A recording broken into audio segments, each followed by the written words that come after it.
Здравствуйте, на телеканале «Новый век». Программа «Вызов 112». В студии Айдар Гумеров. И сегодня мы покажем, как пешеход попал под колеса такси. Наезда не было на пешехода. И что видели очевидцы происшествия. Нормально подкинул его прям. Голова у него в крови была. Как троллейбус оказался на газоне. Я хотя бы так взял, а то если по прямой бы ударил, может быть, снес. И какую роль тут сыграла женщина. И нужно ли столько одному человеку? Термометры, шприц, давление. Полицейские обнаружили плантацию конопли в подвале частного дома. Это не только в ближайшие 10 минут. 30-летний мужчина попал под колеса такси, по всем правилам переходя дорогу по улице Камалиева. Очевидцы происшествия уверяют, удар был довольно сильным, человека подбросило над машиной, и он упал на асфальт, сильно ударившись головой. При этом водитель иномарки уверяет, что никакого наезда не было и не захотел рассказать, откуда на его машине характерные повреждения. Сергей Хайдаров продолжит. Наезда не было на пешехода. 50-летний водитель такси твердо стоял на своем. Ничего не случилось, наезда не было, никто не пострадал. Откуда на машине характерные повреждения, не уточнил, кого забрала скорая, не сказал. И что делал в машине автоинспекторов, сообщать не пожелал. Давайте, Сахар, вы мне просто объясните. Не буду я ничего объяснять. Но автоинспекторы все же установили, мужчина ехал по улице Альберта Камалиева и напротив торгового комплекса, поворачивая направо, не уступил дорогу пешеходу, переходящему проезжую часть по всем правилам. Во время вечернего часа пик этому нашлось немало свидетелей. Он в положенном месте переходил, он проходил прямо на пешеходке, получается. Там есть светофор. На зеленый свет. Зеленый. И он просто, не сбавляя скорости, его снес. Не заметил, но это неудобный перекресток. Я его тут каждый день езжу, я его понимаю. То есть, он резко выбежал. Но шел на пешеходке и шел на зеленый, Мужчина, женщина? Мужчина. Взрослый? Но пешеход прав. В итоге молодого человека госпитализировали врачи скорой помощи. Медики диагностировали у него ушиб головного мозга. Скорость примерно какая была? Какие травмы? Просто Небольшая, мы просто заходили. Нормально подкинул его прям. Так, так у Кири уже прям стекло разбито, получается, лобовое. Голова у него в крови была просто, и все. Если на разборе происшествия в автоинспекции водителя Kia признают виновным в наезде на человека, ответственность, которую он понесет, во многом будет зависеть от состояния пострадавшего мужчины. Сергей Хайдаров, Алла Рыкова, Азат Самигуллин. Вызов 112. Лада Калина и ВАЗ-2114 столкнулись ранним утром на пересечении улиц Шамиля Усманова и Декабристов. По рассказам родственника одного из водителей, до перекрестка оба автомобиля двигались в попутном направлении. Уже на пересечении автоледи за рулем Лады 14 модели стала разворачиваться. В этот момент Калина пошла на обгон с левой стороны, предварительно выехав на встречную полосу. Моя сестренка стояла в крайнем левом ряду, пошла на разворот. А водитель поворачивал на Шамиля Усманова. И произошло ДТП на второй линии где-то здесь. Свою вину признал, да? Что говорит? Оформление будет по европротоколу. Троллейбус вылетел с дороги на газон сегодня днем на улице Вахитова. Как рассказал водитель общественного транспорта, за мгновение до этого на его полосу выехал легковой «Мерседес». Чтобы уйти от столкновения, шоферу троллейбуса пришлось резко вывернуть руль вправо. Последствия аварии увидел Айрат Назипов. Народ мало было, пассажиры, все нормально, ничего не случилось. Они не упали даже, да? Нет, нормально. Медицинская помощь не потребовалась ни пассажирам, ни водителям столкнувшихся транспортных средств. Хотя после удара троллейбус вылетел на газон и накренился на левую сторону. Я хотя бы так взял, а то если по прямой бы ударил, может быть, снес эту машину. По рассказам водителя троллейбуса, все произошло перед поворотом на прилегающую территорию. Девушка за рулем «Мерседеса» ехала с ним в одном направлении. В какой-то момент, неожиданно для всех, стала поворачивать направо. Видимо, хотела заехать в магазин. Реагировать пришлось моментально. Там выбора не было. Я еду, она на меня наехала. Со второго ряда на крайний.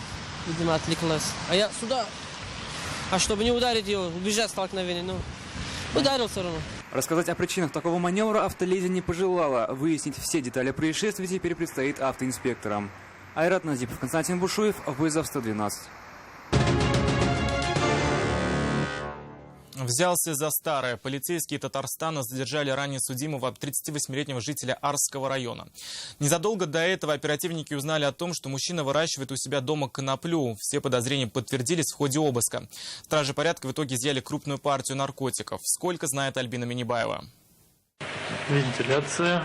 О том, что здесь выращивают коноплю, полицейские уже знали, потому удивились только масштабом незаконной плантации и количеству запрещенных растений в доме подозреваемого. Осмотрев жилище, оперативники обнаружили и изъяли порядка 7 килограммов конопли. Еще нашли около 50 граммов маковой соломы. А в подвале дома полицейские обнаружили помещение, специально оснащенное для выращивания наркосодержащих растений. Термометры, шприц, удобрение.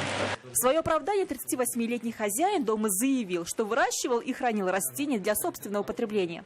По данному факту возбуждено уголовное дело по признакам преступления, предусмотренного частью 2 статьи 228 Уголовного кодекса Российской Федерации. Это незаконное приобретение, хранение, изготовление, переработка растений, содержащих наркотические средства в крупном размере. На время следствия мужчина находится под подпиской о невыезде. К слову, он уже был судим за преступление, связанное с незаконным оборотом наркотиков. Альбина Минибаева, Айрат Назипов, вызов 112. Задушил автомобильным тросом. Следственный комитет возбудил уголовное дело по статье «Убийство в отношении 42-летнего жителя Казани». По версии следствия, мужчина, проживающий по улице Абсалямова, пустил к себе переночевать своего 25-летнего коллегу. Позже гость стал совсем нежеланным, он стал приходить к хозяину квартиры без спроса. Тогда терпение мужчины лопнуло. В день трагедии, будучи в состоянии алкогольного опьянения, мужчина потребовал, чтобы гость освободил квартиру, однако вместо этого последний стал вымогать у него денежные средства в размере 2000 рублей. После этого между ними произошла драка, в ходе которой подозреваемый задушил потерпевшего тросом от автомобиля.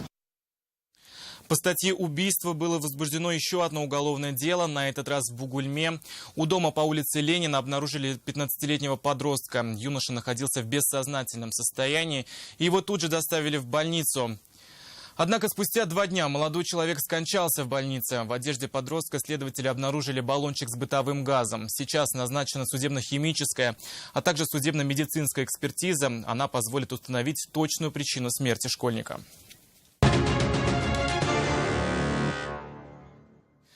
Зачем нельзя праздновать раньше времени? Почему не стоит целоваться с черепахами? И какие опасности могут постичь незадачливых покорителей воды? Ответы на эти вопросы вы узнаете в рубрике «Сплошные проколы».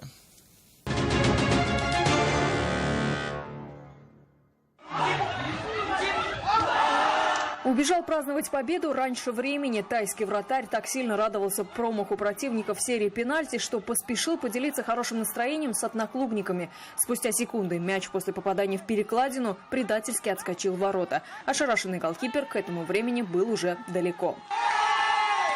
После пропущенного мяча его команда проиграла. Сам же голкипер, вероятно всего, усвоит урок на всю жизнь. Целовал и всячески оказывал внимание черепахе, пока не понял, что это не взаимно. Красноухая черепаха, видимо, решив, что ее хотят съесть, вцепилась в язык своего поклонника и не отпускала его. Отцепить горе-любовника принялись и его друзья. Через некоторое время совместными усилиями мужчина был освобожден. Если серьезных травм он не получил, то от шока отходил еще долго. А вот его друзья отлично повеселились.